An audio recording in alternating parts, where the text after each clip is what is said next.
Masih bersama kami di Sido Sore.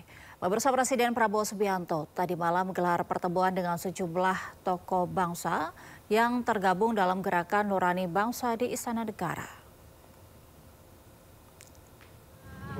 Siang, Pak.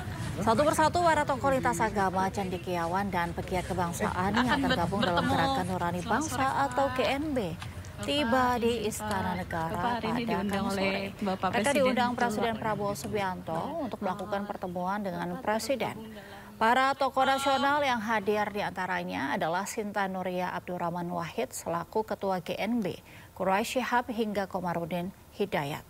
Dalam pertemuannya dengan Presiden RI, para tokoh gerakan Nurani Bangsa menyampaikan 4 tuntutan utama masyarakat sipil.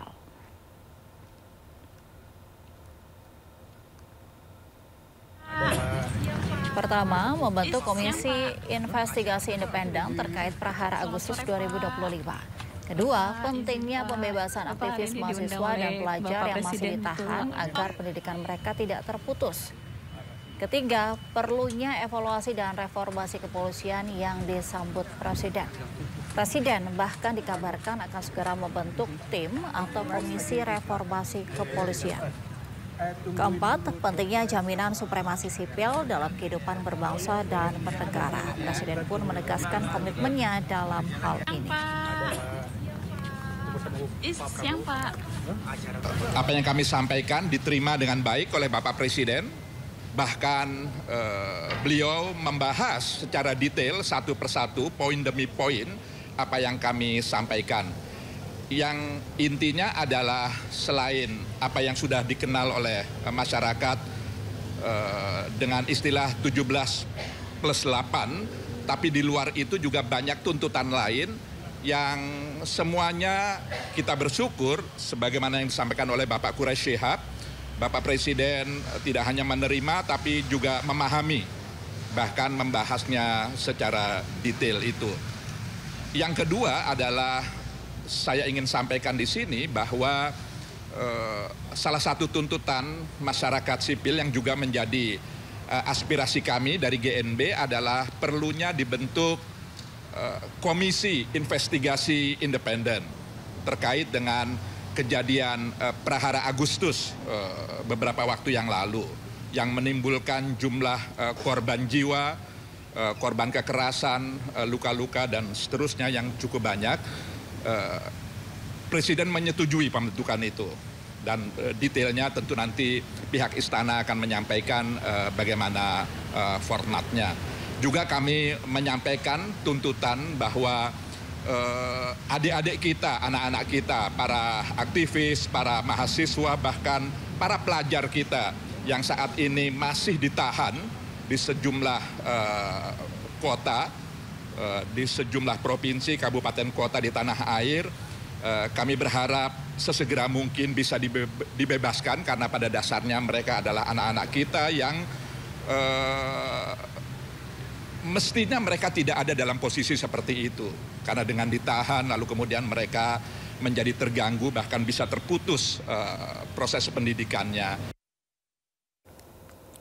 Pemirsa, Presiden Prabowo Subianto menggelar dialog tertutup selama hampir 3 jam bersama sejumlah tokoh gerakan Nurani Bangsa di Istana Kepresidenan Jakarta. Pertemuan membahas berbagai isu kebangsaan yang tengah mencuat, mulai dari tuntutan masyarakat sipil, gagasan pembentukan komisi investigasi independen hingga reformasi kepolisian. Dan untuk membahas hal ini sudah bergabung bersama kami penasihat ahli Kapolri, Irjen Pol Purnawirawan Arianto Sutadi. Selamat sore, Pak Arianto. Selamat sore, Mbak Ejelon. Ya, sebelumnya terima kasih telah bergabung bersama kami di Sido Sore. Baik, Pak Arianto, mengenai dengan pertemuan Presiden Prabowo bersama dengan para tokoh begitu ya dari GNB, bagaimana tanggapan dari Pak Arianto terkait tuntutan dan aspirasi masyarakat sipil ini, Pak, untuk membentuk tim investigasi independen? Kalau saya sih senang saja ya dengan itu untuk yang komisi independen ya, itu bagi saya pribadi ya, itu malah mendukung. Karena begini, dengan adanya komisi independen itu nanti, maka berarti akan mencari fakta-fakta secara objektif. Ya. Apa yang terjadi selama ini. Karena kalau yang selama ini terjadi kan dikonotasikan bahwa ini terjadi unjuk rasa, kemudian tindakan polisi eksesif sehingga menimbulkan korban sampai 9 gitu kan. Dan kemudian kerusakan di mana-mana. Padahal yang terjadi prahara ini, kalau tadi disebut prahara ya, ini kemarin kan yang terjadinya kan terjadi unjuk rasa massal ya. Unjuk rasa massal itu karena apa? Karena tuntutan-tuntutan masyarakat banyak sekali, kulminasi daripada kekecewaan masyarakat memuncak, sehingga terjadi demo yang massal banyak sekali. Nah, sayangnya di dalam pelaksanaan demo itu terjadi martir, di mana seorang ojol kemudian terlindas oleh kendaraan rantis Brimob. Kontan itu menjadikan kemarahan masyarakat, terutama ojol seluruh Indonesia, kalap gitu menyerang Brimob. Sehingga waktu itu hampir negara ini, waduh, ngeri ya, karena polisi waktu itu hanya bisa bertahan. Karena apabila polisi itu menyerang balik, itu pasti akan terjadi martir yang lebih tinggi lagi. Alhamdulillah Pak Prabowo waktu itu langsung menyerukan bahwa diminta rakyat tenang, menyampaikan unjuk rasa secara damai, tetapi tindakan anarkis harus ditindak tegas. Dari situlah kemudian polisi melakukan tindakan tegas dan Pak Kapolri memerintahkan apabila tindakan anarkis ditindak tegas. Sehingga kecenderungan untuk kekerasan di lain-lain tempat itu bisa reda, tapi sudah terlanjur besar kejadiannya di wilayah-wilayah itu, misalkan di Makassar sana, bukan hanya Brimob yang diserang, tapi juga gedung DPR dibakar dan di mana-mana terjadi. Itu tindakan anarkis massal yang terjadi kemarin. Bahkan yang meninggal itu pun ada yang 3 orang di Makassar itu kan karena pembakaran. Kemudian ada yang ojol yang ditangkap disangkanya intel, digebukin dan kemudian meninggal juga. Jadi dari 9 yang meninggal itu tidak semuanya meninggal akibat daripada kebrutalan aparat yang menindak demonstrasi, tetapi justru itu timbulnya korban akibat tindakan anarkis massal itu tadi.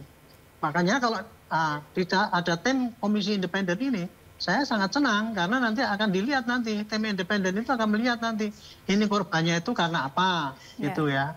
Apakah karena kebrutalan polisi atau karena anarki massa. Terus kemudian siapa yang ada di balik ini? Karena kita yakin ya bahwa kerusuhan massal yang demikian dahsyatnya itu dan seketika terjadi, apalagi penjarahan-penjarahan yang kepada para rumah pejabat itu dilakukan oleh orang dari luar kota secepat itu kemudian terjadi dan kemudian bisa dikomando gitu. Itu pasti ada dalangnya gitu. Rangkuman berita viral. Sekolah rakyat gratis sangka kasus dugaan korupsi tata kelola minyak mentah. Sopir truk di Subang, Jawa Barat melakukan aksi mogok kerja. Temukan semua informasinya di Top Issue setiap Sabtu dan Minggu di Sindonews TV. Langkah yang sempat terhenti masih menyimpan sejuta mimpi. Namun, harapan memilih cara baru untuk tetap melaju, berlayar jauh agar impian bisa berlabuh. Kini, sisa yang tak berharga menjadi manfaat yang tak terhingga. Bersama, kita tanam kebaikan untuk tumbuhkan kehidupan. Ikut serta, jadikan nyata